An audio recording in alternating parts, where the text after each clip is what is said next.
রজব শাবানে বরকত দাও, রমজান মাসে গুনাহ ঝরাও। রজব শাবানে বরকত দাও, রমজান মাসে গুনাহ ঝরাও। রহমতে বরকতে নাজাত দাও, রহমতে বরকতে নাজাত দাও। রমজান মাসে গুনাহ ঝরাও। লা ইলাহা ইল্লাল্লাহ, লা ইলাহা ইল্লাল্লাহ, লা ইলাহা ইল্লাল্লাহ, লা ইলাহা ইল্লাল্লাহ, লা ইলাহা ইল্লাল্লাহ, লা ইলাহা লা ইলাহা ইল্লাল্লাহু মুহাম্মাদুর রাসূলুল্লাহ। সবাই বলেন সাল্লাল্লাহু আলাইহি ওয়াসাল্লাম। আল্লাহ তাআলার মেহেরবানি যে মহান রব্বে কারীম আমাদের সকলকে দয়া করে মায়া করে ভালোবেসে কোটি কোটি মানুষ থেকে যাচাই করে বাছাই করে আল্লাহ তাআলা এই ছোট্ট মসজিদে সালাতুল জুমা আদায় করার জন্য আমি গুনাহগারকে কিছু কথা বলার জন্য উপস্থিত করেছেন। আমরা এই জন্য আল্লাহ তাআলার দরবারে কালিমাতুশ শুকর আদায় করছি, বলি আলহামদুলিল্লাহ। দরুদ ও সালাম পেশ করছি বিশ্ব নবী রাহমাতুল লিল আলামিন খাতামান নবীন, যেই নবীকে আল্লাহ তাআলা সর্বশেষ এবং সর্বশ্রেষ্ঠ মর্যাদা দিয়ে দুনিয়াতে পাঠিয়েছেন। আমরা সেই নবীর শানে একবার পড়ছি সাল্লাল্লাহু আলাইহি ওয়াসাল্লাম। প্রাণ ভরে কলিজা ভরে দোয়া করছি সেই সব ভাইদের জন্য যারা ইসলামের জন্য দিনের প্রয়োজন ইসলামের তাগিদে যাদের জীবনটা অকাতরে বিলিয়ে দিয়েছেন। আল্লাহ তুমি তাদেরকে জান্নাতুল ফেরদাউসের মেহমান বলুন আমিন। কলিজা ভরে দোয়া করছি বিশ্ব ইজতেমায় হাজার হাজার লাখো লাখো মুসল্লি ওরা বিশ্ব ইজতেমায় আসতেছে, মুসলিমদের একটি মহা সমাবেশে আসতেছে। আল্লাহ তুমি তাদেরকে সমস্ত বালা মুসিবত থেকে আল্লাহ তুমি হেফাজত করুন বলুন আমিন। কলিজা ভরে দোয়া করছি এই ইজতেমা যেন সফলভাবে আল্লাহ কবুল করেন বলুন আমিন। আল্লাহ সমস্ত ভুল ত্রুটিগুলোকে মাফ করে দাও বলুন আমিন। সর্বপ্রথমেই আল্লাহ তাআলার দরবারে প্রাণ ভরে মস্তক অবনত চিত্তে শুকরিয়া জ্ঞাপন করি যে আল্লাহ তাআলা মানুষের রিজিকের ভিতরে যে শুকরিয়ার যে স্তর, মানুষের রিজিকের যে স্তর, সর্বনিম্ন স্তর হলো যে মানুষের রিজিকের সর্বনিম্ন স্তর হলো টাকা পয়সা, অর্থ সম্পত্তি, বাড়ি গাড়ি। কথাগুলো খুব সুন্দর করে খেয়াল রাখবেন। মানুষের এই জগতে রিজিকের সর্বনিম্ন স্তর, যেসব জিনিস আমরা ব্যবহার করি, এসব ব্যবহার্য জিনিসের ভিতরে আমরা যা খাই পান করি, আমাদের জীবনের চলাফেরা করার জন্য যেসব জিনিস প্রয়োজন, এটা একটা স্তর করেছেন যে এসবের স্তরের ভিতরে সর্বনিম্ন স্তর হলো টাকা পয়সা, বাড়ি গাড়ি, অর্থ সম্পদ। এটা কি রিজিকের সর্বনিম্ন স্তর এটা। আর রিজিকের দ্বিতীয় নাম্বার স্তর হলো আপনার নেক সন্তান। দ্বিতীয় নাম্বার স্তর কি? নেক সন্তান আপনার হলো এই রিজিকের ভিতরে দ্বিতীয় নাম্বার স্তর। আর তৃতীয় নাম্বার স্তর হলো যে এই রিজিকের ভিতরে তৃতীয় নাম্বার স্তর হলো এই জমিনে একজন পূর্ণবান, একজন ভালো জীবন সঙ্গিনী পাওয়া। স্ত্রী হলো এই রিজিকের ভিতরে, ভোগবিলাসের পণ্যের ভিতরে এই জীবনকে সুন্দর করার জন্য, পৃথিবীটাকে সুন্দর করে সাজানোর জন্য আপনার রিজিকের ভিতরে তৃতীয় নাম্বার স্তর হলো আপনার পূর্ণবান স্ত্রী, নেককার স্ত্রী পাওয়া।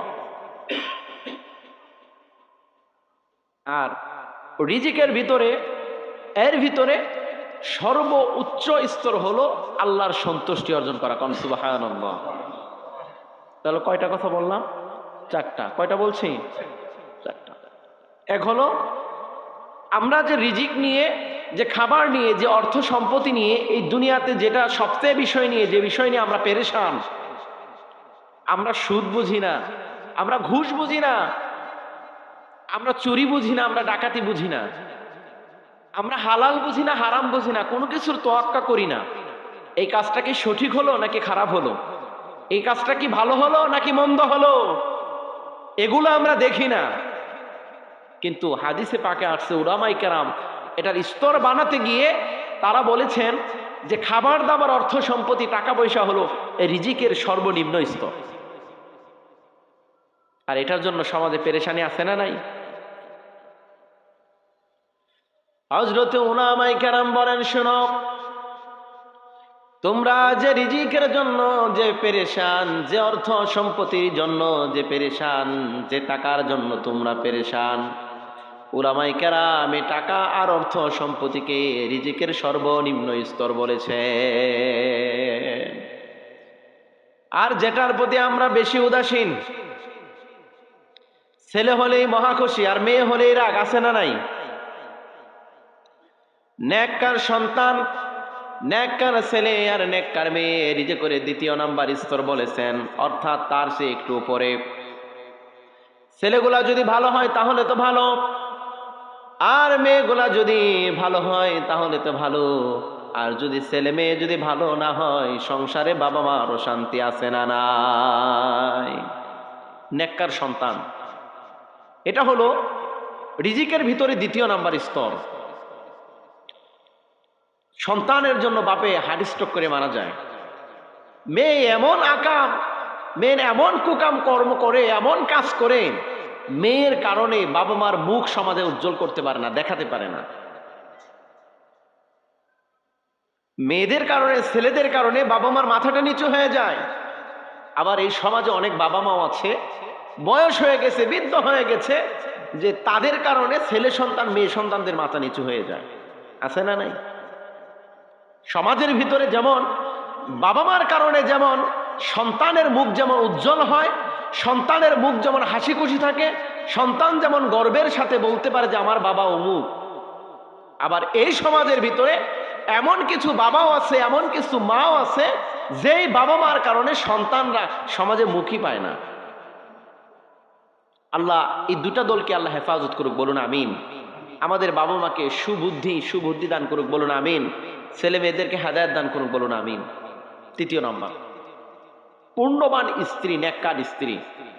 এই সমাজের ভিতরে, এই জমিনের ভিতরে, বর্তমান সমাজ ব্যবস্থার ভিতরে এটা সবচেয়ে একটা কঠিন একটা ব্যাপার, সবচেয়ে কঠিন একটা ব্যাপার। এটা পাওয়াটা একটা দুষ্কর একটা বিষয় হয়েছে। এজন্য আমরা প্রাণ ভরে, কলিজা ভরে দোয়া করব, যাদের ঘরে রমণী আছে, আল্লাহ এই রমণীগুলোকে আল্লাহ ভালো করার তৌফিক দান করুক, বলুন আমিন। যে মেয়েরা আছে এরা ভালো স্ত্রী হিসাবে যেন আল্লাহ কবুল করে, বলুন আমিন। চতুর্থ নাম্বার স্তর, রাসূল বললেন যে এই রিজিকের ভিতরে সর্বোচ্চ স্তর হলো এই জমিনের ভিতরে আল্লাহ তাআলার সন্তুষ্টি অর্জন করা। কন্যা সুবহানাল্লাহ। আল্লামা শামসুল হক ফরিদপুরি রহমতুল্লাহ আলাই তিনি বলেছেন, এই জমিনের ভিতরে তুমি সব পেয়েছো কিন্তু আল্লাহকে পাওনি, তাহলে তুমি কিছুই পাওনি। আবার এই জমিনের ভিতরে তুমি কিছুই পাওনি, অর্থ সম্পত্তি, টাকা পয়সা কোনো কিছুই তোমার ছিল না, তুমি কিছুই পাওনি, কিন্তু তুমি তোমার রবকে পেয়েছো, তুমি তোমার আল্লাহকে পেয়েছো। শামসুল হক ফরিদপুরি রহমতুল্লাহ আলাই বললেন, তাহলে তুমি দুনিয়ার সব কিছু পেয়েছো। এটা ওনার কথা না, রাসূলও বলেছেন এই জমিনের ভিতরে যদি কোনো সমস্ত মানুষ তোমার বিরুদ্ধে লেগে যায়, এই জমিনের ভিতরে সমস্ত মানুষ যদি তোমার বিরোধিতা করা শুরু করে, আর তুমি যদি একমাত্র আল্লাহকে রাজি এবং খুশি করার জন্য যদি পথ চলো, তাহলে সে পথের জিম্মাদারি আল্লাহ তাআলাই নিয়ে নিবে। আবার এই জমিনের ভিতরে সমস্ত মানুষ তোমার পক্ষে, এই গ্রামের সমস্ত মানুষ তোমার পক্ষে, মেম্বার চেয়ারম্যান উকিল যা আছে সব তোমার পক্ষে, কিন্তু যে এই কাজটা করতেছো এই কাজটা হলো আল্লাহ বিরোধী, রসুল বিরোধী, তাহলে জেনে রাখো দুনিয়ার সমস্ত মানুষ যদি তোমার পক্ষে হয়ে যায় আর আমার আল্লাহ যদি তোমার বিপক্ষে হয়ে যায়, তাহলে বলেন তো বিপদ আছে না? না। এই জন্য সন্তুষ্টি করবে একজনকে, বলেন তো তিনি কে? একটু কথা বলতে হবে আমার সঙ্গে, নাকি গত 2 জুমা না পড়ানোর কারণে আপনাদের অলসতা শুরু হয়ে গেছে? হ্যাঁ, আসবো ইনশাল্লাহ। অনেক সময় কাজ থেকে বাইরে যেতে হয়, যাইতে মন চায় না, তার কারণ সপ্তাহে একটা দিন আপনাদের সাথে আমার দেখা হয়, সপ্তাহে একটা দিন আপনাদের কাছে আমি আসি, আপনারাও কথা প্রাণ ভরে শোনেন, আমিও কথা বলে খুব মজা পাই, আমারও যাইতে ইচ্ছা হয় না, কিন্তু কাজের কারণে ওই যে আছে না কথা, যেতে নাকি দেবো হয় তবুও যেতে দিতে হয়, তবুও সে চলে যায়, এরকম একটা ঘটনা আর কি। যে যেতে ইচ্ছা না হলো কাজের ফাঁকে রিজিকের সন্ধানে হোক আর দিনের দাওয়াতের জন্য হোক, দুটা বিষয় জড়িত থাকে। এক হলো রিজিকের সন্ধানও থাকে, আবার দেখা গেলে দিনের কথাগুলো প্রচার করার জন্য। সবাই হক কথা এই সমাজে বলে না, সবাই সত্য কথা বলে না। আপনারা ভিডিওটা আসলে বুঝতে পারবেন, গত 14 তারিখের যে প্রোগ্রাম ছিল, আমার নিজ এলাকায়, আমার নিজ থানায় আমাকে 1 ঘন্টা কথা বলার সুযোগ করে দিয়েছিল, আমি সেখানে 10টা মিনিটও কথা বলতে পারিনি। কারণ সব জায়গায় হক কথা বলা যায় না, হক কথা সবাই পছন্দ করে না। কথা বলেন ঠিক কিনা? আমি নিজের গ্রামে, আমি নিজের থানায় গেছি, আমি কত আশা করে নিয়ে গেছি যে এখানে আমার গ্রাম, আমি প্রাণ খুলে কথা বলবো, মন খুলে কথা বলবো, আমাকে কেউ বাধা দেওয়ার মতো কেউ নাই। কিন্তু যেখানেই বাঘের ভয় সেখানেই রাত হয়, আছে না নাই? আমি স্টেজে উঠে মাত্র কথা বলছি 10 মিনিট, মাত্র ভূমিকা শুরু করেছি, উনি ভূমিকা দেখেই বুঝতে পেরেছে হুজুর কি বলবে। কয়েকবার আপনার বাচ্চা কাচ্চারা দিয়ে আমার আলোচনার ভিতরে মাইক বন্ধ করাইছে, জেনারেটর আছে না, জেনারেটর বন্ধ করাইছে। এরপর আমি যদি মাইক মেরে বলছি ভাই সাউন্ড একটু কমায় দেন, উনি রাগ করে দিয়ে হাই করে দিয়ে রাখছে, কোনো কথাই বলা যায় না। কতক্ষণ জনগণ এরকম করে চিল্লাই, কতক্ষণ আমি চিল্লাই, আবার এইদিকে এক চেয়ারম্যান। আমি তো মাঝে মধ্যে বলি, যাদের চেয়ার আছে এদের গিয়ার আছে, যাদের চেয়ার আছে এদের গিয়ার আছে, এদের সামনে কিছু বলা যায় না। আমি খালি মনে মনে চিন্তা করলাম যে তুমি যে উলামায়ে কেরামের সঙ্গে এই আচরণটা আজকে করলা, তোমাকে মৃত্যুর পর জানাজা দিবে কোন উলামায়ে কেরাম? যারা আজকে এখানে উপস্থিত ছিল তারা কখনোই তোমার জন্য ভালো দোয়া করবে না। আমি গাজীপুর থেকে, এখান থেকে আপনার সকাল 6টা বাজে বের হয়ে আমি জামালপুর চলে গেছি, আমাকে বলছে হুজুর বাসে আসেন, বাসেই চলে গেছি। সারাটা দিন জার্নি করার পর আমি সন্ধ্যার সময় গিয়ে ওইখানে পৌঁছাইছি। পৌঁছানোর পরে আমাকে এশারের পরে স্টেজে দিছে, দিয়ে সেখানে আমি 1টা ঘন্টা কথা বলার সুযোগ, সেখানে আমি 10টা মিনিটও কথা বলতে পারিনি, কোরআন হাদিসের কোনো কথা বলতে পারিনি। এই সমস্ত মানুষ যদি জাতির রাহাবার হয়, এই সমস্ত মানুষ যদি মসজিদের সভাপতি হয়, এই সমস্ত মানুষ যদি ওয়াজ মাহফিলের সভাপতি হয়, এই সমস্ত মানুষ যদি এলাকার নেতা হয়, তাহলে সে এলাকায় সত্য কথা এবং ভালো কথা বলা যাবে না। আমার প্রাণ ভরে আমি দোয়া করে আসতে পারি নাই, আমার দোয়া বের হয় নাই। মানুষ, আপনি খাবারের পর আপনি হুজুরকে বলেন হুজুর একটু দোয়া করে দেন, আরে যখন আপনি বাসায় নিয়ে গিয়ে যখন আপনার আচরণটা দেখিয়েছেন, তখনই তো মন থেকে দোয়া হয়ে গেছে। মসজিদে আপনি বললেন হুজুর নাম ধরে দোয়া করেন, আমি বললাম আমার নাম বলতে মনে নাই। এমন মানুষ আছে নাম ধরলাম না কেন এই জন্য হুজুরদের বকাবকি করে। আচ্ছা, হুজুরে কষ্ট করলে আপনার চোখের পানি ফেলে আপনার জন্য দোয়া করলো, নামাজের পরে হুজুররা যে ধমকটা আপনি দিলেন, আপনি চিন্তা করছেন হুজুরের মনে কি পরিমাণ কষ্ট লাগছে? আর আপনার জন্য 2 হাতকে 6 হাত তুলে দোয়া করলো, ওই দোয়া কবুল হবে না, তার কারণ আপনি আঘাত করেছেন মানুষের মনের ভিতরে। এই জন্য কখনো মানুষের মনে কষ্ট দিবেন না। হকুল্লাহ আর হকুল ইবাদ, একটা হলো আল্লাহর হক আর একটা হলো বান্দার হক। হক কয়টা? একটা হলো আল্লাহর হক আর একটা কি? বান্দার হক। আল্লাহর কাছে আপনি খারাপ, আল্লাহর সঙ্গে আপনি খারাপ করেছেন, নামাজ পড়েন নাই, রোজা করেন নাই, হজ করেন নাই, যাকাত দেন নাই। আল্লাহর মন বিশাল বড়, আল্লাহর ধনভাণ্ডারের কোনো অভাব নাই। আল্লাহর কাছে যদি 1 রাত কান্নাকাটি করেন, তাইলে আল্লাহর কাছ থেকে মাপ পাওয়া সম্ভব। কথা বলেন ঠিক কিনা? আপনি প্রচুর গুনাহ করেছেন। আমি মাঝে মধ্যে একটা ঘটনা বলি, মুসা আলাইহিস সালামের জামানার একজন মানুষ এমন গুনাহ করেছে যে গুনার শেষ নাই। এই জন্য ওই শুধু একটা ব্যক্তির কারণে ওই বনি ইসরায়েলের ভিতরে বৃষ্টি বন্ধ করে দিছে। আল্লাহ তাআলা বৃষ্টি দেয় না একটা মানুষের কারণে শুধু। মুসা আলাইহিস সালাম ইস্তেখারা নামাজের জন্য, বৃষ্টির নামাজের জন্য মাঠে দাঁড়ায় গেলেন। দাঁড়ানোর পর বললেন যে আল্লাহ, বৃষ্টি তো অনেকদিন যাবতীয় হয় না, মানুষ ফসল ফলাতে পারছে না, সমাজে কষ্ট, কি করব। নামাজের জন্য মানুষকে মাঠে নিয়ে গেলেন, গুনাহগারও আছে, ভালো মানুষ আছে, আছে না নাই? একসাথে সব মানুষ দাঁড়ায় গেল, দাঁড়ানোর পর এবার নবী দোয়া করতেছে, নবীর দোয়া আল্লাহ কবুল করতেছে না। ফেরেশতা পাঠালেন, বললেন যে মুসা আলী, তুমি দেখো তোমার ওই জামানার ভিতরে, ওই মজলিসের ভিতরে এমন একটা লোক আছে, যেই লোক এই সমাজের এমন কোনো খারাপ কাজ আর এমন কোনো পাপ কাজ আছে যে করে নাই, তুমি ওকে মজলিস থেকে বের করে দাও, তাহলে বৃষ্টি নামবে, না হলে নামবে না। এইবার শোনেন, এইবার বলেন তো, চোরের মন পুলিশ পুলিশ, যে মানুষটা এই সমাজের ভিতরে গুনার কাজ করে, সেই মানুষের মনে দাগ আছে না নাই? মুসা আলাইহিস সালাম বললেন, হে হাজিরানে মজলিস শোনো, আল্লাহ তাআলা জিবরাইল আলাইহিস সালাম মাত্র আমার কাছে পাঠিয়েছেন, এই মজলিসের ভিতরে এমন একটা লোক আছে, যেই লোকের কারণে এমন গুনাহ করেছে, আল্লাহ তার প্রতি খুব রাগ। ওই মানুষ যদি এই মজলিস থেকে যদি বাহিরে যদি না হয়ে যায়, আল্লাহ রব্বুল আলামিন তাহলে এই জমিনে বৃষ্টি দিবে না।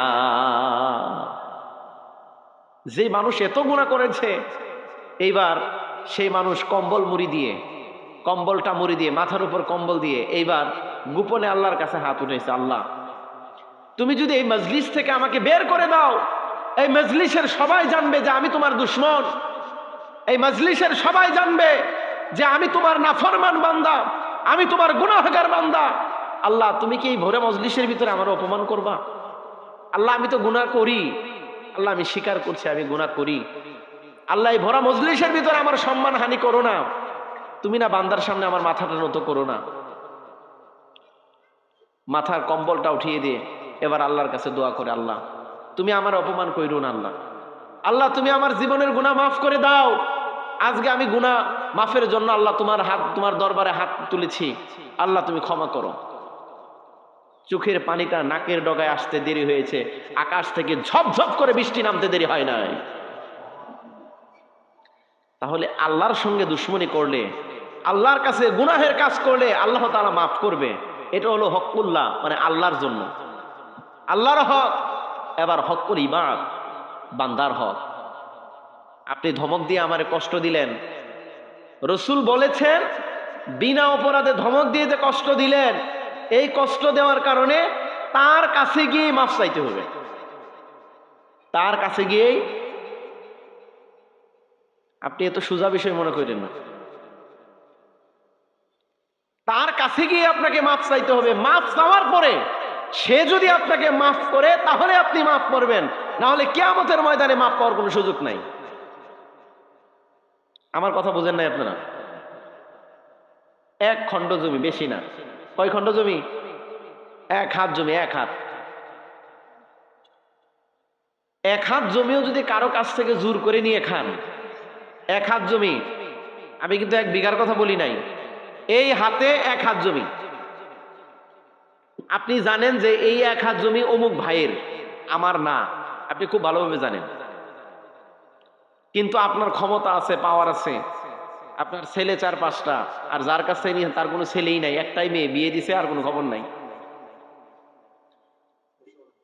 অসহায় নিরীহ সমাজের ভিতরে, কিন্তু আপনার ক্ষমতার বিলরে 1 হাত জমি, 1 বিঘত জমি আপনি তার কাছ থেকে নিয়ে খাইছেন। আল্লাহর কসম, আল্লাহি কিয়ামতের ময়দানে ওইটাকে জাহান্নামের আগুন বানিয়ে আপনার গলায় ঝুলিয়ে দেওয়া হবে। কি বানানো হবে? জাহান্নামের আগুন বানিয়ে, জাহান্নামের সাপ বানিয়ে, কীট পতঙ্গ বানিয়ে ওটা আপনার গলায় ঝুলিয়ে দেওয়া হবে। আর দুনিয়াতে মাফ না চেয়ে যদি তার কাছ থেকে মারা যান, কিয়ামতের দিনে এই শাস্তি। আল্লাহ কখনো মাফ করবে না, আল্লাহ মাফ করবেই না। তার হক কার? বান্দার। হক কার? বান্দার হক। এইবার শুনেন, তাহলে আরো বলি,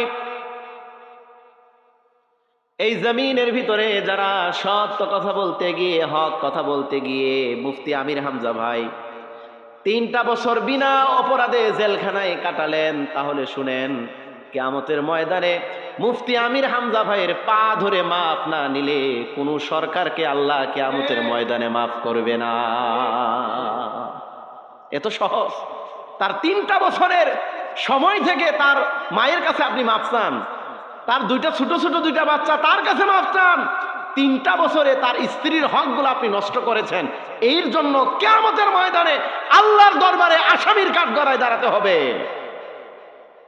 মুফতি মামুনুল হক সাহেব, যার পিতা এবং অসংখ্য হাফেজ তার পরিবারের ভিতরে আছে, মুফতি আমির হামজা ভাই কোরআন শরীফ মাথায় নিয়ে তিনি বলেছেন যে মামুনুল হক সম্পর্কে যে কথাগুলা 2020 সালে শুনেছি, আর আমি তার সঙ্গে 3 বছর কাটিয়ে যে জিনিসটা দেখলাম, তিনি কোরআন শরীফ মাথায় নিয়ে বলেছেন যে মুফতি আল্লামা মামুনুল হক সাহেবের কোনো অপরাধ নাই, তিনি নির্দোষ মানুষ। এই মানুষটারে আপনি আজকে 2 বছর 3 বছর যাবত জেলখানায় রাখছেন, আর আপনি জান্নাতের হক আছে এটা শয়তানে বিশ্বাস করবে? কিয়ামতের ময়দানে বান্দার জন্য, বান্দার কাছে এই 3 বছর 4 বছরের জন্য কিয়ামতের ময়দানে আপনাকে আসামির কাঠগড়ায় দাঁড়াতে হবে, কোনো সন্দেহ নাই। আবার বর্তমান জামানায় শুরু হয়েছে আলোচনা, তো অনেক, ইসলামের আলোচনা, মেরাজের আলোচনা, কত আলোচনা করব, কিন্তু যেটা গুরুত্বপূর্ণ সেটা আমি আপনাদেরকে জানিয়ে দিই। মেরাজের ঘটনা আপনারা সবাই জানেন, ইস্তেমায় যাওয়া সওয়াবের কাজ আপনারা সবাই জানেন, কিন্তু বর্তমান সমাজের ভিতরে যেটা চলছে, মানুষকে এমন ধোঁকা দেয়া বোকা বানানো হচ্ছে, এই মুসলিমদের ঈমান হরণের পায়তারা চলছে। বর্তমান যেটা চলছে, ট্রান্সজেন্ডার নামে একটা ইস্যু বর্তমান চলতেছে সমাজে, আছে না নাই? ট্রান্সজেন্ডার হলো লিঙ্গ পরিবর্তন। কি পরিবর্তন? লিঙ্গ পরিবর্তন। একটা হলো লিঙ্গ পরিবর্তনের যে বিষয়টা, সেটা হলো ছোটবেলায় সে মেয়ে ছিল, ছোটবেলায় সে মেয়ে ছিল, হিজরার কথা না কিন্তু এখানে। হিজরা আল্লাহ প্রদত্ত একটা জিনিস, সে থার্ড জেন্ডার, ওইটার বিষয় কি আলাদা। এখানে কিন্তু হিজরার কথা কিন্তু আসে নাই। আপনারা এখানে যারা চুরি করে তারা শুকনো চোর, যারা বিদ্যা দিয়ে চুরি করে তাদের চুরি ধরা যায় না, যারা একটা চায়ের কাপ চুরি করে তাদেরকে রাস্তায় পেটানো যায়, যারা পকেট মার, পকেট চুরি সাবধানে করে না, পকেট চুরি সাবধানে করতে গিয়ে হাত এটকে গেলে মার খায়, কিন্তু যারা কলম দিয়ে চুরি করে এই সমাজের ভিতরে তাদের চুরিটা ধরা খুব কষ্টকর বিষয়। যারা লেখনের মাধ্যমে যারা চুরি করে এদের চুরিটা ধরা খুব কষ্টকর বিষয়। আমি আপনাদেরকে বলছি, ট্রান্সজেন্ডার লিঙ্গ পরিবর্তন, যেটা বর্তমান সমাজ বিজ্ঞান বই সহ আপনি স্বাস্থ্য সুরক্ষা বা বিভিন্ন বইয়ের ভিতরে, আমি পাতায় পাতায় বইগুলা খুলেছি, দেখেছি, আমার মনে ছিল না আমি বইগুলো নিয়ে আসতাম। যে বইগুলো আমি দেখেছি, বর্তমান লেখাপড়ার সিস্টেম হলো যে ট্রান্সজেন্ডার হলো আপনি ছোটবেলায় মেয়ে ছিলেন, যখন আপনার 20 বছর 30 বছর যখন বয়স হয়ে গেল, এখন আপনার মনে হলো যে না, আমার মনকে পুরুষ মানুষের পোশাক পরতে মন চায়। কি চায়? এই যুবকেরা শোনো, পুরুষ মানুষের পোশাক পরতে মন চায়, আমার প্যান্ট পরতে মন চায়, আমার শার্ট পরতে মন চায়, মাথার চুলটা পুরুষ মানুষের মতো কাটিং দিতে মন চায়। এখন যদি আপনার মন এভাবে যদি চায়, তাহলে আপনি আর মেয়ে না, আপনি হলেন পুরুষ। তাহলে আপনি কথা বুঝেন না আমার? যদি আপনার মেয়ে মানুষ ছিলেন, কিন্তু আপনার মন যদি প্যান্ট পরতে চায়, আপনার মন যদি শার্ট পরতে চায়, আপনার মন যদি পুরুষের মতো চুল কাটিং দিতে মন চায়, তাহলে তখন থেকে আপনি আর মেয়ে না, তখন থেকে আপনি ছেলে। নাউজুবিল্লাহ বলবেন না? আবার কোন ছেলে মানুষ যদি আপনার ছোট্টবেলায় ছেলে ছিল, 12 বছর 13 বছর পর্যন্ত ছেলে, কিন্তু যাওয়ার পর এই 14-15 বছর যাওয়ার পর তার এখন মন চাইলো যে আমার এখন আর ভালো লাগতেছে না, প্যান্ট শার্ট পরবো না, আমি কই দিন ছায়া ব্লাউজ আর হলো আপনার পেডিকুট, যাই বলেন না কেন, মেয়েদের পোশাক শাড়ি গহনা একটু পরবো, কপালে একটু টিপ দিব, এখন এটা আমার স্বাস্থ্য মন চাচ্ছে। এরকম ছেলে সমাজে আছে না নাই? এটা ট্রেন্ডিংটা কোথায় থেকে শুরু হয়েছে সেটাও বলবো। এখন সেটা হওয়ার কারণে তার মন চাচ্ছে শাড়ি গহনা পরবে, একটু কপালে টিপ দিবে, ঠোঁটে একটু লিপস্টিক দিবে, তার মন চাচ্ছে। তার মানে এখন থেকে সে আর ছেলে নয়, সে এখান থেকে মেয়ে হয়ে গেছে। কি হয়েছে? আচ্ছা আপনারা বলেন, এটা তার কি দেহের পরিবর্তন হয়েছে নাকি মনের পরিবর্তন হয়েছে? কথা বুঝেন নাই? তার ছেলে হওয়ার পিছনে যে কারণটা, তার দেহের পরিবর্তন হয়েছে না মনের পরিবর্তন হয়েছে? মনের পরিবর্তন হয়েছে। আমি আপনাদেরকে বলতে চাই, শিক্ষিত এই সমাজকে বলতে চাই, যদি তার মনের পরিবর্তন হয়ে থাকে, তাহলে এই দেশে মানসিক চিকিৎসা করানোর জন্য হাজার হাজার ডাক্তার আছে, তার মানসিক চিকিৎসা করানোর জন্য হাজার হাজার হসপিটাল আছে, তাহলে তার মানসিক চিকিৎসা না করিয়ে তার দেহের পরিবর্তন করার অধিকার কে তোমাকে দিল? তার মানসিক চিকিৎসা করাও। তার যদি মানসিক প্রবলেম হয় মানসিক চিকিৎসা করাও। এখন শুরু করলো কি মানসিক চিকিৎসাবাদ, মানসিক চিকিৎসা করার দরকার নাই। এবং এখন শুরু করলো ট্রান্সজেন্ডার। কি করবে? যেহেতু মন চেয়েছে সে আর মেয়ে নাই, সে ছেলে হবে, এই জন্য আপনার কি করলো, মেয়েদের সেই গোপন অঙ্গটা ওইখানে করে দিয়ে ওইখানে প্লাস্টিক সার্জারির মতো ছেলেদের মতো একটা গোপন অঙ্গ লাগিয়ে দিল। কন্যা নাউজুবিল্লাহ। এখন এই মেয়েটা যদি কোনো মানুষকে যদি বিবাহ করতে চায়, আসিল কিন্তু মেয়ে, ট্রান্সজেন্ডার সার্জারি করে হলো কি ছেলে। এখন এই ছেলে যদি কাউকে বিবাহ করতে চায়, বিবাহ কাকে করবে? কাকে বিবাহ করবে? মেয়েকে বিবাহ করবে। আচ্ছা, মেয়েকে যদি বিবাহ করে, যেই মেয়েটা রূপান্তরিত হলো ছেলে, ওই মেয়েটা আগে কি ছিল? মেয়ে। যাকে বিবাহ করলো সে কি ছিল? মেয়ে। তাহলে মেয়ে সমকামিতা হলো কি হলো না? কথা বুঝেন নাই? আবার শোনেন, যেই মেয়েটা এইবার ছেলে হলো, বিয়ে করলো আরেকটা মেয়েকে, তাহলে আগেও ছিল মেয়ে, বিয়ে করলো মেয়েকে, সমকামিতা। আবার শোনেন, যেই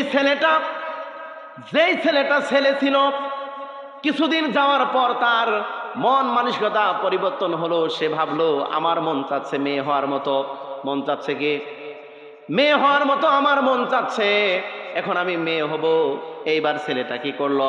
সার্জারির মাধ্যমে তার পুরুষ অঙ্গকে কেটে মেয়েদের মতো গোপন অঙ্গ বানিয়ে এইবার যখন বিবাহ দিতে যাবে, তখন বিবাহ ছেলেকে করবে না, মেয়েকে করবে।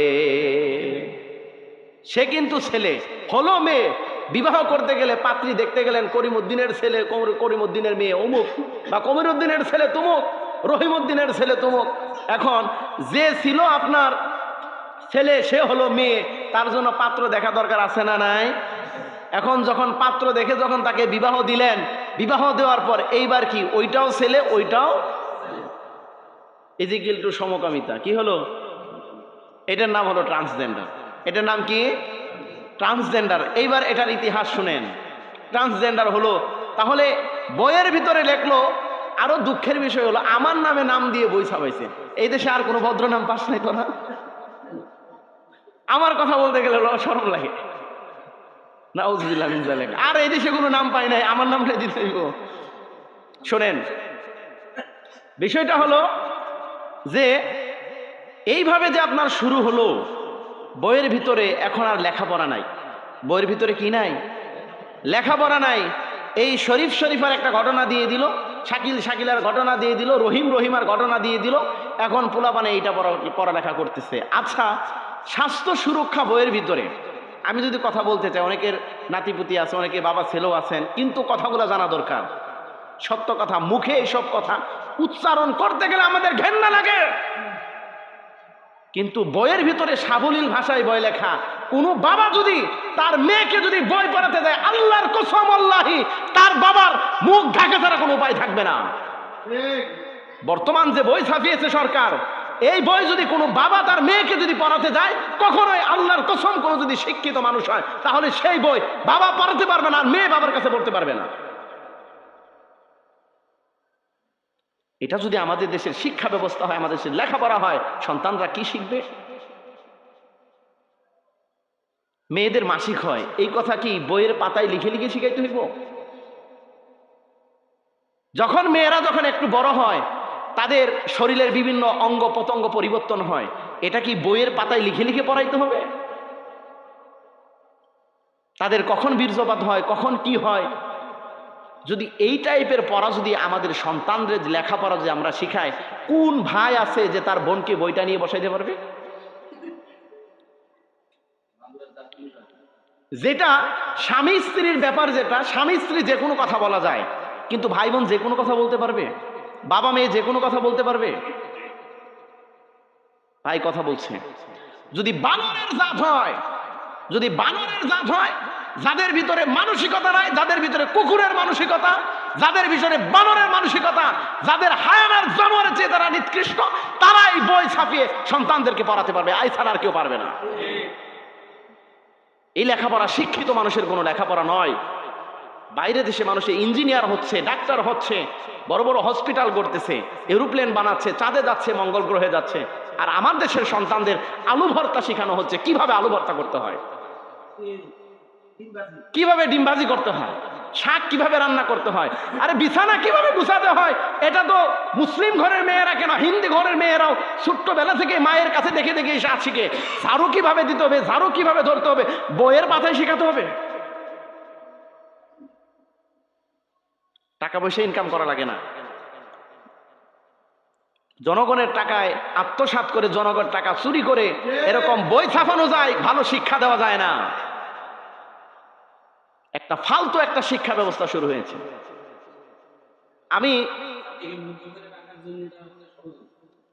আমি গতকালকে বইগুলা দেখলাম, এতদিন তো মাহফিলের উপরেই ছিলাম, সময় পাই নাই, শুধু মোবাইল ইন্টারনেটে দেখলাম। আমি ভাবলাম যে বইগুলা হাতে নিয়ে দেখি, যেহেতু আমিও একটা স্কুলের সহকারী প্রধানের দায়িত্ব আছি, বইগুলা হাতে নিয়ে দেখি। দেখার পর আমার মন বলছে যে এই বইগুলা যদি আমার মতো মানুষ, আমি কোনো ছেলে মেয়েকে এই বই গিয়ে সামনে পড়াতে পারবো না।